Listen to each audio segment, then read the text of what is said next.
كانت أستاذ أستاذ متى ما مقرأ كيساني فأوريجما كفالاني كأو في كيسانيو yeroo rabbi sin dhaqqabachiisetti achi durallee jaarraa hedduu dararaa keessa darbe banni islaamaa biyyattiisan keessatti kama sirna ofii kennaa dhaqqabne keessatti isinoo amareefuu hin barbiifti isinirra gahee akkasuma rakkoon biyya san keessatti dubartii islaamaa dabalatee nama diin kanaaf dhaabatu diinii dhaabachuu qofa osoo hin taane dabana mudawwaruma uffatanii kofiyyaa uffatanii biyya san keessa deemuun itti sodaatamu ture.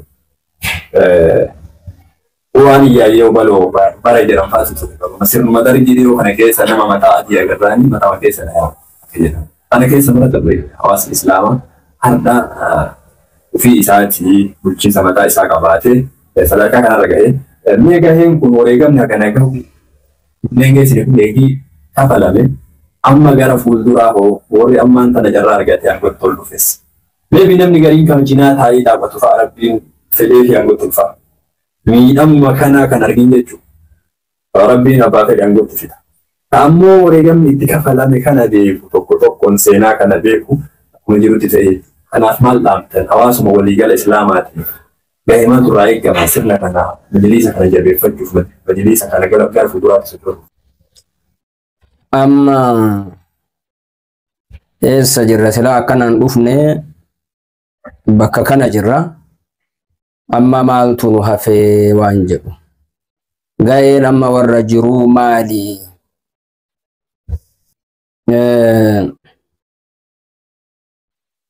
namoonni majlisa kana akka gadi dhaabatu godhan ciminni jiru maali hanqinni jiru maali waan jedhu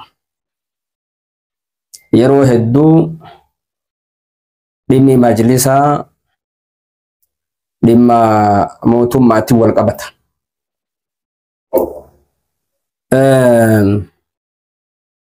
Warroonni ifaajanii ka lubbuun jiran bu'aa amma jiru kanaaf gahee leencaa taphatanii majlisni amma akka gad dhaabatu godhan warra dabra jannataa rabbiin daa isaanii haa kafaru warra jiru lee galata isaanii rabbi haa kafaru.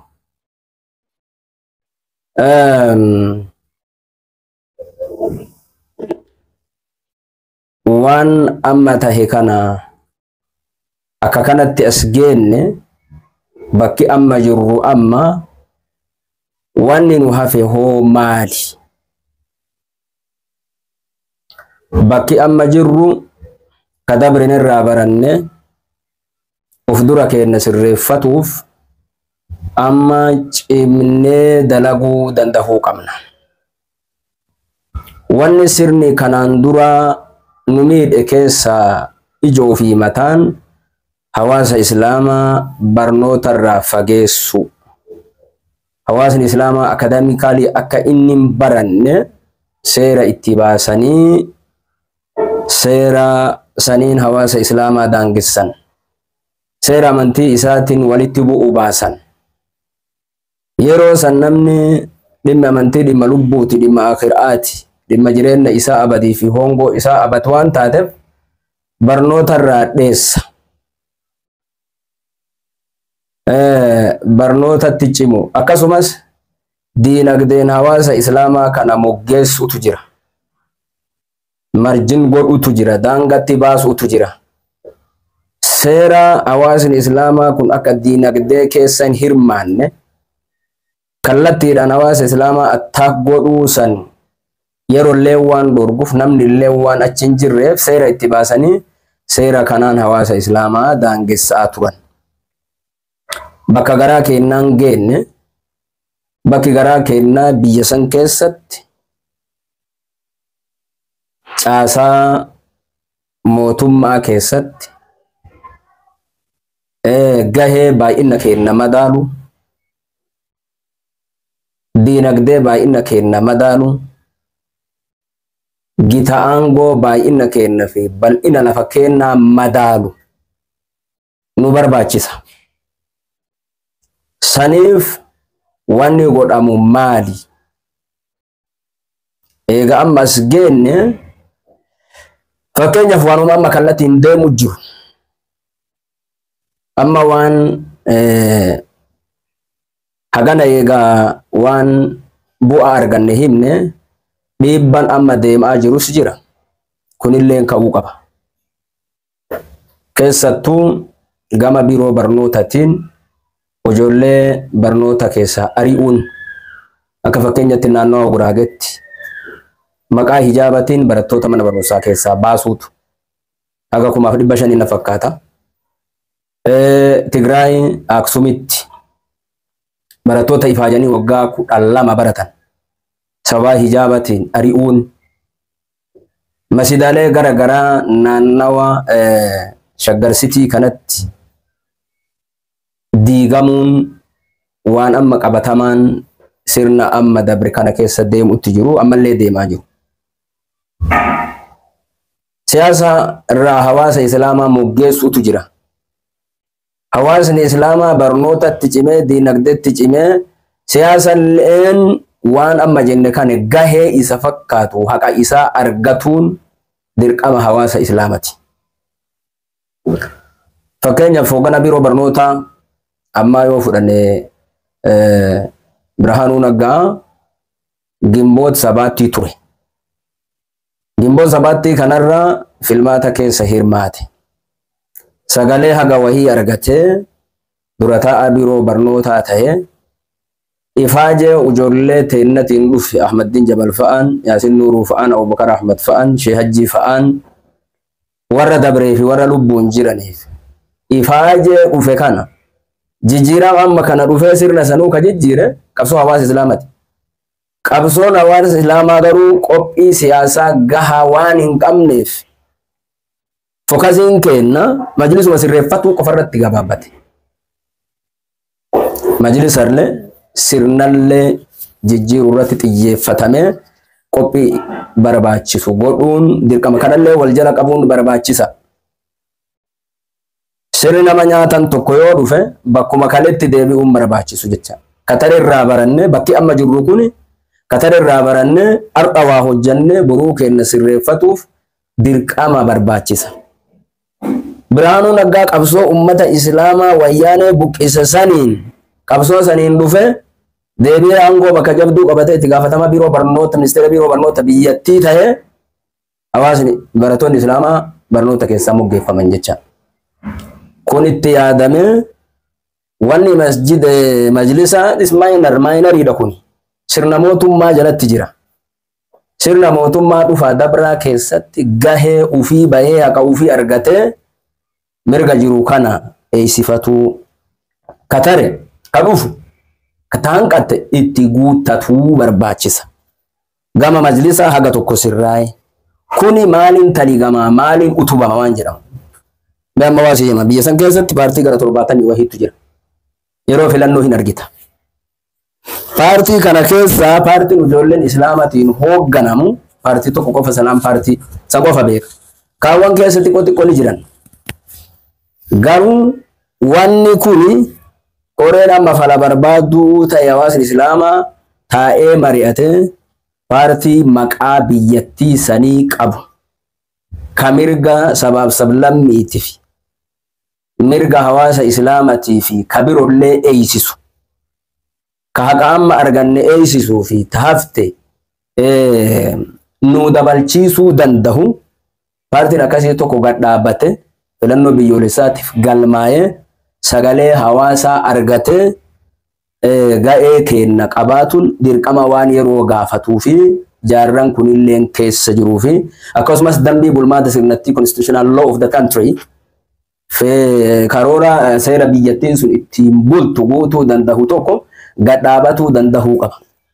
Majlisuma bichatti as konchoochuun homaa dila seegana argite maraa geenna majlisa keessallee geenna siyaasaa mootummaa keessallee geenna dinagdee keessallee geenna waa hunda geenna jecha. Kanaaf gama kaaniin muuxannoon filmaata kanarraa fudhatame maali waan jedhamu. Hawaasni Islaamaa biyya san keessatti filmaanni seera faqa qabeessa fi sagalee hawaasaa giddu galeessa godhatame filamee hin beeku biyya san keessatti. Mootummaa sirna dhufaa dabraa ka ufii beeku keessattii fi katare keessa seeran sagaleen ummataa kabajamee namni hawaasni barbaadu filatamuun sun biyya san keessatti dhiibban eegana argitanii jiraata. Mootummaa aangorra jirutu sagalee kaanii ukkaamsee haga eegana argitanii fincilaan jijjiiramutti bakka qabata jecha. Garuu hawaasni islaamaa seenaa san jijjiiruu danda'ee jira amma. Nama xiyyaan buluu hin danda'a jedhe tokkoffaa. Lammata filannoo argee jira. Akka itti waa filan, akka itti filataman, akkamitti sagalee akka itti calalan, sagalee hawaasaa akkamitti eeguu akka dandayan argee jira jecha. Namummaan argee hawaasa kana fedhii hawaasatiin ala imaamni tokko imaama ta'uu hin danda'u.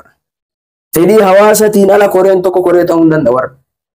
Maaliif hawaasni eegana argitanii yeroo kamuu keessatti ifaajee keessaa dhabna malee sirna jijjiiruu fi waa lafa qabsiisuu keessatti karoora nama leenjisuu keessatti nama barsiisuu keessatti adda durummaa jirra. Kanaaf akkamitti akka waa filuu danda'an, akkamitti akka filatamuu danda'an, akkamitti sirna jijjiiruu akka danda'amu, akkamitti sirnallee gadhaabuun akka danda'amu hawaasni islaamaa kana keessatti barnoota guddaa argate waan taateef kanumaan eeganaa goolabaa. Gurbaan qalbii qabuuf ta arge fudhateeti ta haftee booyaa jedhan waan amma qabu jabeeffannee gama siyaasatiin, gama diinagdeetiin, gama barnootatiin, gama hawaasummaatiin waan jiru kana jabeeffannee ta haftee eegana argitanii booyuu barbaachisa jecha.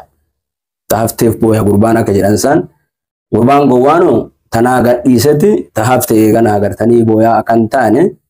Kanaaf hanqinoonni ni jiran majlisa keessatti wanni irraa dubbataatiin hin jiru dhimma majlisaatii keessattuu waan wal qabataa jiruuf dubbifneef. Hanqinni ni jira hanqina jiru kana maaliin sirreessarree irraa baratuudhaan hojiidhaan eegana argitanii sirreessanii namoonni amma filamaniitiin hin jedhan maaltu irraa eegama waan jedhamu namoonni aangoo qabatan fedhii ummataatiin qabatanii filmaata hawaasaatiin qabatanii muuxannollee qabanii seenallee beekanii.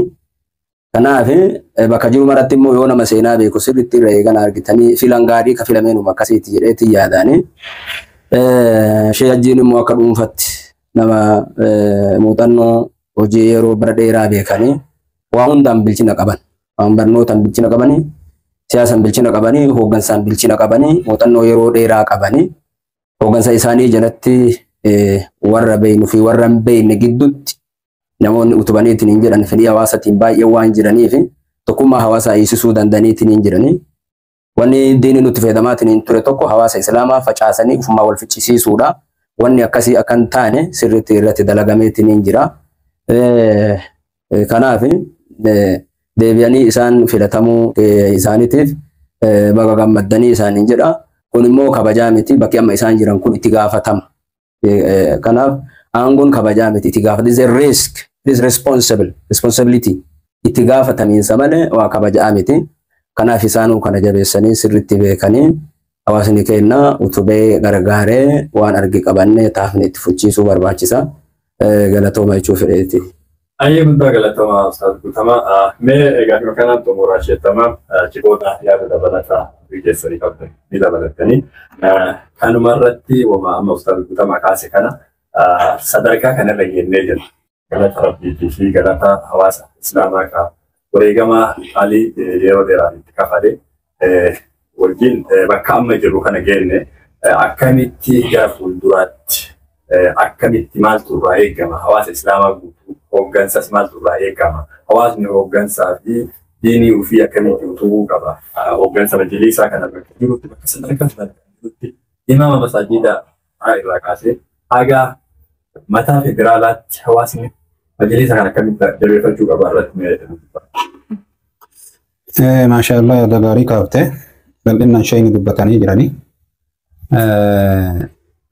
Anas irratti wanna haaraa jedhee kaasu yoo qabaadhe gaafii kan kee kana ilaalchisee warri hooggantoota Rabbiin agartee ammaan kana bakka isaan buuse akkuma Sheekh Guutamaan jedhan kun agartee kun waa'ee Sheejjii irratti isaan amma dubbatanii kun responsibility uummataa fudhatuudha malee bakka kabajaatii miti hojii dirqaminaa isaanirra kaa'ame kana raawwatu. Mootummaan tun agartanii yoo itti dalagan malee yoo itti dalagin guyyaa qiyaamaa nadaama nama taati nabii keenya jedhellee isaan warra beekuun irraanfatan jedhee yaada. Duuba warra agartanii gahee qabanirraa wanni eeggamu warra agartanii rabbiin fikraa babbareedaa kenneef yaamanii mari'atanii karoora tokko baasuudha. Karoora isaan baasan sana agartee uummata dabarsuudha. Uummanni immoo hoo waan sanitti dalaguudha. Akkanaan namni milkaa'a. Abu Ubeydaa waan jedhe radiyallahu anhu gaafa biyya Shaamii keessatti agartanii dhibee saniin qabamee du'aaf deemu nasiyaan inni uummataa dhaame isin agartee warri hoggantoota uummatatti hin kijibinaa dhugaa dubbadhaa jedhe. Isin immootu warri immootu uummataallee hoggantoota teessan hin kiyaaninaa gaarii itti dalagaa nasiyaa dhaamaa fi jecha isaanii fudhaa jedhe. Akka kanaa yoo waliin deeman fagoo gahan. Kanarraa ammaan kana agartanii wanni hatantamaan uummata keenya hajamsiisuu waa tokko lamaa miti. Amma majlisin illee ammuma kana agartee filamuun isaa isallee jarjarsuu osoo hin taane wanni waan guddaa wanni nama eeggatu amma warri majlisa kun hin qabate malee haqa amma waan cufan dhurfate jechuu hin dandeenye. Maaliif jennaan warri gaafa duraan qabatee keessa jiru gaafa tokko sheerjiin uummata akka dubbatan waan jedhan duuba nama tokko yoo an dogongoruu baadhe ka walgaa irratti dubbatanii gaafa sana manni achi jirtan naa sirreessitanii taraa 11 jedhan fakkaate namni wayii ka hajjii yaale adda adda agartee baraanallee ima yaala ima dadhaba waraqaa agartee silaa fixatan piroosasin akka irraa kanatti karaa laaffisanii jiran bakki itti fixatan akka isin beeytan san finfinnee ol deemanii algaa qabatanii waa meeqa ta'anii karra gandarratti deebisan kana alhamdulillah kun jijjiirama xiqqaa miti dadhabeetumaani achii gala mallaqa sana agartee hojiitti hin deebisu baankii makaa'aa jedhan. Waggaa dhufuus ima yaala osoo akkana ta'u taraa haganaa guutuu yaaleya. Gaafa haganaa ga'u namtee sun ni du'e. Amma waan san irratti fatwaa kenninee mallaqa isaa kana maqaa isaati namni hajjuu jennee akkas goonee jedhan shee. Waan nama ajaa'iba. Sadarkaa kanattu ture jechuudha. Hatta naguma shayinii faa qabatanillee uummanni agartanii gaafa amma jalqabaa san finfinnee dhaynee achitti waraqaa gisee guuratan uummanni asiin agartee tikeeta gara biraatitti qoodan. Asiin agartee baasaboora gara biraatiin qoodan. Asiin waan cufni garagara. Asii agartee baasaboora argatteeti tikeetan argattu yoo feeti. Ufii immoo edana bararta. As dhaabatu jirta. Halkan keessa isaa meeqa namni achi dhaabata. Gaafsanillee shayinii gabbaanii agartee dhiifama uummata gaafatan wanni hedduun agartanii dhiifama nu godhaa sirraa deemaa jira jedhan. Wanni kun agartanii bakki teema kana iyyuu sirreeffatanii harka deeffachuuf yeroo fudhata. Haga ammaatitti waan wanni marti sirraa'inatti hin fakkaatan akka sammuu kiyyaatti isaanii keessa jirutu beeka. Duuba kana yoo wanni kun marti sirraa'ee tartiiba deebi'ee ka jedhu taate wanni isaan irraa eeggamu waan guddaadha. Uummata keenya akka itti naamusa dhabe arguu jirra. Akka itti akhlaaqni uummata keenyaa kan duraan Oromoo akhlaaqni isin himan guutuun badee keessaa bahanii har'aan kana agartanii jaartiin jaarsa kasasuudhaaf biiroo dhaabattu. Jaarsi jaartii kasasuudhaaf agartanii oofisa dhaabattu. Ilmi abbaa kasasuuf achi dhaabbatu. Ka abbaan ilma kasasuuf achi dhaabbatu. Haala kanaan ka uummanni wal balleessee kun agartee biyya alaatitti dalagatee achirraa mallaqa ergattee obboleessi jalaa mana ofiitiin bitatee maqaa ofii jijjiiratee mallarraa qabda jedhu waan akhlaaqa jedhan kulli biyya keenya keessa akkuma jirutti akka waan fuudhameeti. Kana dura biyyatti gadi deebisuun hojii guddaa. Kuni marti nurraa eeggamennaan uummata kanarraa eeggama. Uummanni kun karoora baasanii uummata kana keessa gad diriirsanii wanni kun agartee uummata irraa dhaabbatee aga sadarkaa mootummaatitti beekamii warra wal kasasu kana mara agartanii akka waliin kasaafne kana manguddoo deebisanii gara ulamaa'ii dubbii deebisanii agartanii ganda keessatti agartanii warri kun biiroo mataa isaanii banatanii zabanuma nabii kennaa fa'aa jira alayhi salaatu wasalaam akkasumatti kun Abu Hurayraa fa'aa namni wal fideetiin akkaataa inni agartee maslahaatiin ittiin itti araarsu siyaasaa kanaan agartee akka kanatti uummata kanaa jijjiiranii akhlaaqa uummata keessaa gad deebisanii zulmii uummata keessaa balleessanii lafatee na tagoo jettillee akka sa'aataan gad deebitu godhuun nurraa eeggama yoo jennu Oromoo kanarraa eeggama. Hommaan silaa diinii ilaallatuyyuu waan tokko lama miti.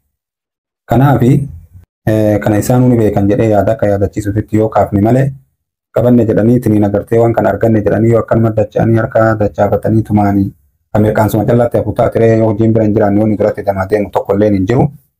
Kuni agartanii abboota keenyaa obboleewwan keenyaa warra rabbi gahee itti kennee sadarkaa kana argatanii har'aan kana jedhan akka gandaatitti akka naannootitti namuu bakka jirutti tattaaffii godhee uummata kana agartanii jijjiiranii akhlaaqa isaanii aadaa isaan duraan qaban. Aadaan qaba dur namni keenya agartanii diinii yoo osoo hin beekne aadamaan jechuudha. Wanni isaan irra guddatan abbaan ilma dura dhaabbachuu dhabu ilma abbaa dura dhaabbatu agartee naadiraaf laalanii manni irraa haasawa jaartii jaarsatti dubbii deebiftu akkasi duuba nama ollaa jeequ akkasi waan kana dura ka duraan aadaaf qabnu kun marti irraa uummata keessaa bahe ollaan wal nyaatee obboleeyyan wal nyaatanii gandummaan firaa wal nyaatee ka salaamtaa wal irratti hin karaan agartee lafarratti wal fixan waan adda addaa irratti wal fixan duuba zulmii tana biyya keessa balleessuudhaaf kuma gaafa nabiin keenya alayhi salaatu wassalaam jedhan gaafa agartanii ka umrii isaaniitti irraa ganna 20 gaana ka warri taarikaa jedhutti ummanni agartanii ka walitti dhufee warri arabaa kun ummanni qureeshii walitti qabamanii zulmii amma booda makkaa keessatti deemtun dhiif kanama kennan eegalamte taate tanama biraatiin ka dhufte eegalamte taate harkatti wal qabne jedhanii murteeffatan. Har'aa kanallee osoo agartee qureeshiin akkuma shirkii qabdu kanarratti walgahii akkasii irra na yaamtanii dhiyaadhaa jedhe. Maaliif jennaan waan santu waan dansaa jechuuf faarsi. Kanaaf agartanii waan akkasiisan jechaadhaata agartee zulmii ittiin balleessan ganda keessa naannoo keessan akka qabaleetitti dhawaatumaan agartee bakka mararraa federaalarraa ka'ee agartee kaabiyyatti gadi bu'ee akka qabaleetitti akka gandaatitti wanni kun irratti dalagamee hojii guddatti hiikamuu qaba. Hojiin guddaan tokko ka agartee uummata keenya eeggatu kana waan isheen guutamaan ureefuu keessa ba'anii irra deebi'u ankanumaan argatu bagama kooti. Nani galatuma Rabbi jaalatu biyya ustaad beekamaa dhaamsa laafee jettan anis yaadna muraasa isin dhiyeesse gammachuma akka ibsattanii fi waan muraasa akka dubbifaniif yeroo biraa bal'inaa dhimma seenaa hawaasa Islaama Itoophiyaallee irraallee dubbachuu dandeettanii mee ammaaf waan dhaamachuu qabna gammachuun nutti dhagahame kana walumaa galatti akka cuunfaatti yaada dhaamatta yoo qabu. Tokkoffaa Rabbi galatoonfachuudha. Alhamdulillah ala kulli haal. Dhaamsi lammataa hawaasaaf qabu fi isa dhumaa hawaasni miidiyaa hin qabne ijaa gurra hin qabu miila harka hin qabu. Miidiyaan sochii kamuu utubuu keessatti namni tokko dharaa yoo miidiyaa qabaate nama miidiyaa hin qabne nama dhugaatii injifata.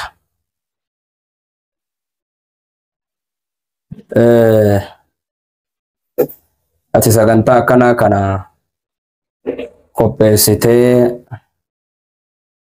itti yaaddee haala yeroo irratti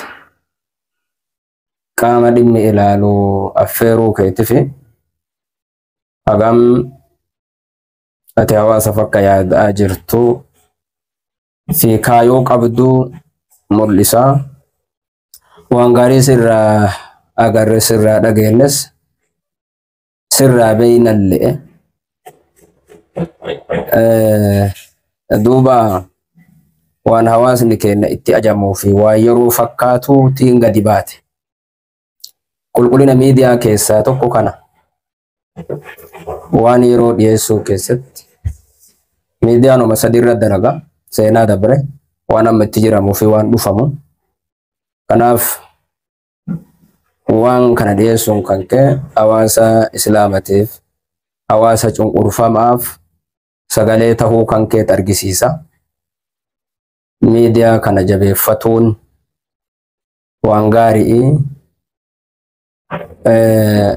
namoota adda addaa dhiyeessitee amma seenaan kun kanaan dura yookaan bifa barreeffamaatiin jira yookaan nama birootiin dhiyaatuu dhabuun hin mala. Filamima jedhanii kennan malee gadi fageennan dursitee miidiyaa biyyatti ituu dursitee daddaftee bifa intarviitiin akkanatti dhiyeessuun kan ka'e gaarii. Kanarrallee irra dhaabatee miidiyaaleen biyya keessa jiranii fi biyya alaa jiran qaamota amma filamaniitiin hin jedhanii fi akkaataa filannoo sanillee gadi fageennan namni intarvii goosisuu imanan jedhee yaada. Kanallee dura bahuu keetiif galatoomi. Miidiyaa Oroo 360 jabeeffatuun hawaasni arraba ofii jabeeffatu. Ustaaz Kamaal Eeboo rahimahullahu rahmatan waasi'aa rabbi rahmata isaa haa godhu. Gaaf tokko mana haadha Jawaar ziyaaraa dhayne. Ziyaaraa dhayne dubbifne. Maal jedheeni Jawaarii kana wanni nu jaalannuuf jedheen isatu arraba hawaasatii jedhe. Arraba hawaasaa, ija hawaasaa, gurra hawaasaa, miila hawaasaa, dhahannaa onnee hawaasaa. Kanaaf atilleen duuba dhahannaa onnee ijaa gurra arraba hawaasa keenyatiin gama keetiin tattaaffii godhaa jirta. Oroo 360 bira dhaabbatuun sagalee hawaasaa bira dhaabbatuudha. Miidhama hawaasaa bira dhaabbatuudha. Rakkoo hawaasaa bira dhaabbatuudha. Bal'oo hawaasaa gammachuun ibsatuudha. Kanaaf cimsaatee kun sadarkaa onlaayinaatirraa haga tokko istiidiyoo yeroo jalqabaatiif keessatti affeeramne keessatti argamnee jirra. Hawaasni kanaan dura tumsa marsaa hawaasa irra gootan bu'aa isin tumsa gootaniin har'a istiidiyoon kun alif jedhee jalqabeetiin jira. Eebbisaa of dura kan itti fufu tayaa irratti mari'atameeti. Haa taatu har'a nuti intarviilee kana argitanii eebbifnee jirra. Faana dhaabbadhaati haa gargaarru cinaa haa dhaabbannu sagalee kana argitanii kenna haa taanu ijaa gurra kenna jechuu fedheeti. Atis galatoomi maqaa rabbiitiin akkasumas maqaa hawaasa keenyatiin. جزاكم الله خيرا والسلام عليكم ورحمة الله تعالى وبركاته. ما أصبنا فمن الله وما أخطأنا فمن الشيطان ونفسه. والسلام عليكم ورحمة الله وبركاته. عليكم السلام. قالتم أستاذ تمام أستاذ الشيء تمام سنس وان نهبت دامت دا كاتو فقياتي وان قمت كواتيلو بكوانتي نقافت جمكوك ويبتمالي يتيوجرات. انت ما لما تنيتي ما شاء الله شيء نقول بني نقول ابنا وما وني أمانو إنجيل واسوني وتدري بأن من ديما أسمعت كباب سنا كانسي برايو أرجع إن شاء الله ولد بني كاسوف نتانا وانا نسر رجل يوجرات أسوني نتاسو يكون لما يقول قدا رت أسوفني بوتي أمانتي قدا وروتا قرتني كسمة ربي جرّا في المود إنسان كنّه وروتا كان الرها أسوفني دكتوروت الرها أسوفني duubaan ofolchaa waan nuti tokkoon gurreen keessatti irra nu dabraa isiniin jenna yaaduma gammachuma keessaniif kaane gammachuu keessa nama balleessuun ni mala yoo akka tasaa agartanii waan isin rifachiisaa dubbifne dhiifama jenna kanaaf agartanii akkuma isin jajjabaattanii fi halangee nutti eegalatan nuun jedhinaati ka inshaallah karaa irra wal kaahuudha jenna akkasiitii galatoomaa nasiyaan tuffatanii nasiyaadhaa bifa sanii nurraa qeebalaa isiniin jenna. Assalaamu alaikum warahmatullahi wabarakaatuh. عليكم السلام ورحمة الله وبركاته. ويدو غلطوما إرادي ديامت يكبت أني غاري استوديو كيسن أورودي بس بيجا تمات بيجا كيسن ياتون كيسني والفادا غلطوما جدا سجن تلو عشان أكون في الملتي ودكتورني كنا اللي شيروني وجودان أكا فجافتني نبي تدران وجدت السنين جرا. والسلام عليكم ورحمة الله وبركاته.